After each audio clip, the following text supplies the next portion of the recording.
third round of the Maryland Open. I was against Justin Ching, who, yeah, I'm just basically gonna go kind of say what I said before. It might sound a little awkward if you already heard it, but just for when I upload it later. So third round of Maryland Open, I played Justin Ching, who's like, I think he's like 15 or something. He's not that old. He's younger than me, but he's kind of weird because he's only like 1 dan or 2 dan online, but then he's like 6 dan real life and beats 7 dans every now and then. So it's kind of he's an interesting person. There's not many kids who play significantly differently in real life compared to online. But this is also my first time playing him in person, so it's kind of cool to see his real over the board strength compared to his online strength, though I played him a couple times. So I was black. I played pretty my usual 3-4, but he approached right away. It's just kind of interesting. I attached, so this way you can kind of just reduce the variation. It's pretty simple. Like, black is pretty much still gonna get the corner. There's not that many complications white can make, so I figured this is probably the best way to go. He took another corner, and then I played my characteristic pincer. This happened, and he played this variation, which is a little bit different from the normal. Usually you play at b15 instead, right? Here. And then it'll look something like this. But this isn't really that good because then these two stones don't really have a good place to go. Because normally you'd want to connect, I would jump and he would extend. But now that I have a stone here, it's not really that good. So that's why he didn't pick this variation. So instead he played here. I played here. It's a simple response. This is also an option. I can play like this. I don't remember if I push again, but I think I just do this. And he would place here, something like this. I'm not exactly sure how it goes, but yeah. I don't know. I just played a simple variation. He pinched it like this. I took the vital point, and then I diagonal to cut his group off. So basically, he's not alive in the corner yet, and he has to worry about getting cut on the outside here. So I thought this was already pretty good for black.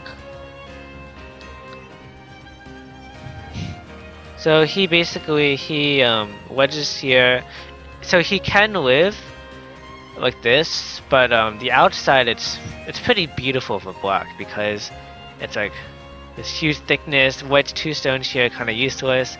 White still has to worry about these 2 stones, and I can still like play a pinch around here if I want to attack this d10 stone.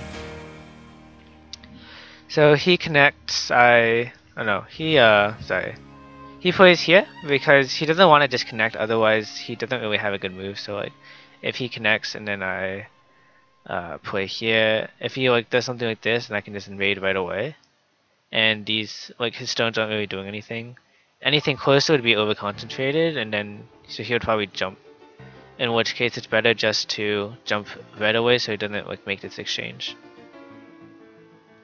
So I still play here, he plays here.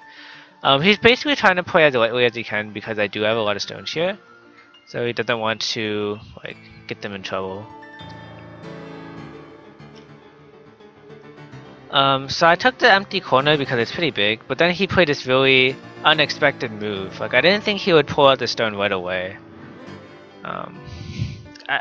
In retrospect, like, I don't think playing in this corner is bad. I mean, maybe I could have played this part a bit better, but basically I went like this, and then I jumped out because I was a little bit scared if I kept jumping. Like, if I go like this, for example, like, he's gonna, I don't know, try and like kill my group or something. He can maybe put like this. You know, maybe I'd be in some trouble here. So I had to be a little bit careful, so instead I just jumped. Also, he's not that thick here, so I was hoping I can take advantage of some of the thinness. And maybe like split these groups or attack something. He jumped, I jumped. Then he cut me off. So at this point I thought for a while, because if I just play like this, first of all I can't do this because then he can cut me off. The situation is a bit hairy. Like if this happened, I'd probably just cut here anyways. So there's no reason to make this exchange. So I just decided to cut here now. He connected his stones more or less. And I've saved my group. Now I'm alive, and now he goes back to attacking this group. So this result, I thought was okay for black because white didn't really gain anything here. Like, if he wants anything, he can, take this one stone or something, but who cares? Here, I mean, I can connect, and it's not really that bad. Like, this move is kind of slow, and I can just, jump out or something. And then, white can't really attack anything, and black already gained a lot of territory. Because I can either take the stone or tie here, so this is already pretty solid. And white really doesn't have any territory yet on the board. But this move was probably a bit of an overplay, because he can just Tanuki and come back to attacking this group. So I definitely should have spent a move to defend this group. It's like humongous, as you'll see in a bit. So I played here because I thought, like, oh, if he plays here, I can like play something here that will let me kind of defend this group at the same time and also develop on the bottom. But I think it's too severe for him to like attack my group. So this is an overplay. Like, this is too much. Now I have to save my group, and you can see that wedge gaining a lot of thickness at the same time. So he plays here, I put here. I don't want to play here because after this, well, if I play here now, it's kind of heavy. Like, I think I'm gonna play here anyways. Actually, I don't know why I didn't play here. Maybe I don't remember why I didn't play this variation. Maybe I'll find out later. I think I just wanted to play a little later. I guess this way I can also, if he doesn't play here right away, then maybe in the future I can play at like d5 or something, or maybe play here and then like get into this area more easily. If I put here, basically I can't do this now because then I have some obvious trouble. Something like this. So instead I just took this stone, which it's pretty big because then I can threaten to cut at M17, which is like humongous, and get a lot of points at the top. It does give him the Hane, but I don't really care too much. I turn here.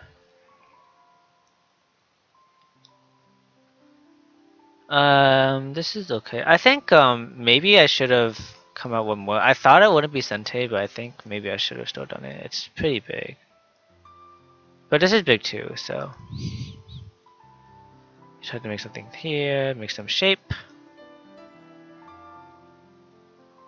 Basically, I think here I was like a little bit afraid that I was gonna die. Like that he would like throw a stone here and then attack my group. So that's why I Haned here. And after this, I also have a good move at 04 to attack his shape.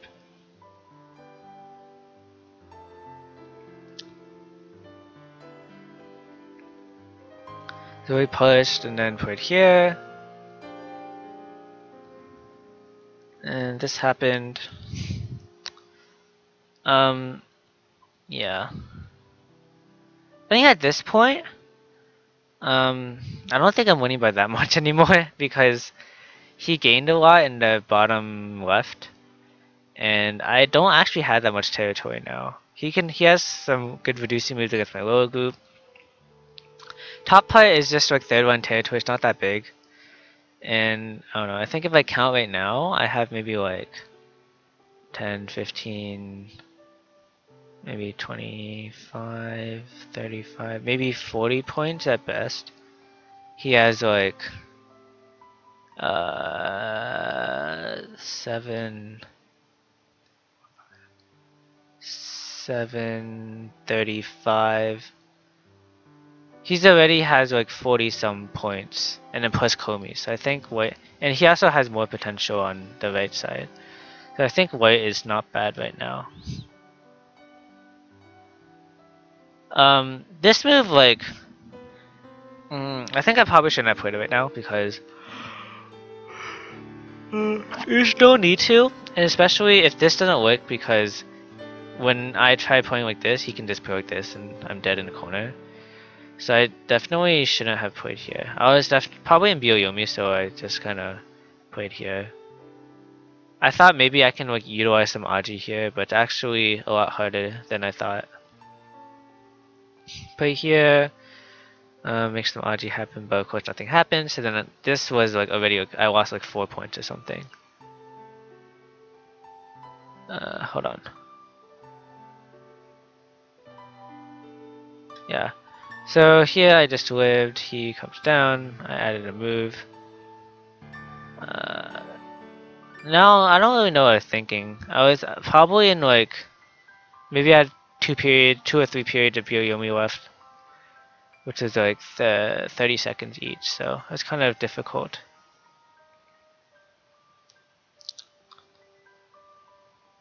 But the problem is that this was a very fatal mistake. So actually this wasn't really the fatal mistake, but after this, so after I connect here, I can wedge here, right? So that's Sente. But the problem is this is probably the losing move, because what he should do is play here, because this way he can also get a point and an eye here, and also protect the cut here. So here, I mean, maybe he was thinking about Liberty or something, but the problem is I can play this in Sente, and then I have a really good move here, which basically paralyzes him, because now he's in very big trouble, because this whole group here is actually not alive. So no matter what he does, basically, he's just kind of screwed, because if he comes out, I can just kill the 2 stones. If he plays here and say plays here, then I can just Atari here. If he connects, which is what happened in the game, I can still just cut here because he can't capture this stone. Yeah. If he plays here, then I can just cut here and then cut here, and then he's basically done. Yeah. The other problem is that if he just like tries to live, if he just tries to live here like this or something, if he can somehow live. The problem is that the moment I take the stone, all of a sudden, it's Sente, because he has to fix this part, and that's just too big in terms of points. Then I'll definitely catch up in points.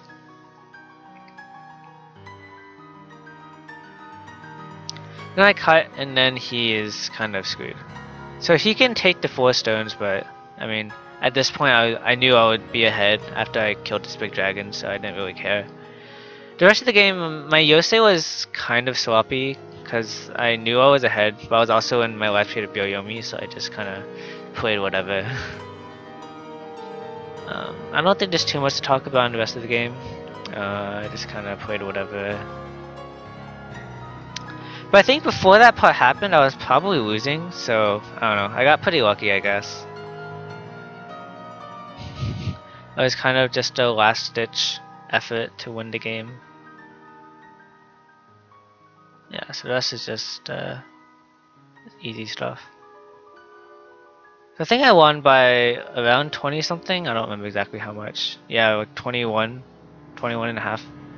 So this group, the reason this group was definitely too big. I think if he had, if we go back, if he had just played here, I think it would have been a lot better. But if he had just like played here first, it would have been fine. Because the problem is that I can't cut here right now, because he can play this move and net me. But in the game, after he plays this, and then I wedge. Now you can see that this move doesn't work because I can just play here. And if he plays here, I'm just going to stack the 4 stones and kill the group. If he tries to play here, then it doesn't really work because I can just connect. And he has no way to like capture me. If he plays here, I just capture something. And then he's all dead. This is a really lucky game for me. It was very stressful. I also didn't really want to lose to him.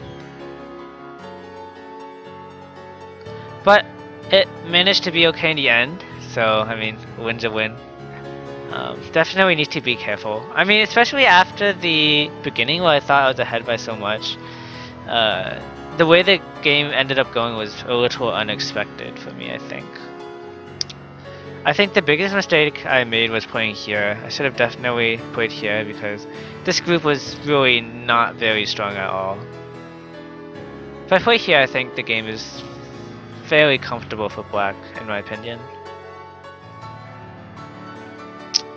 Alright, so we can move on to the next game.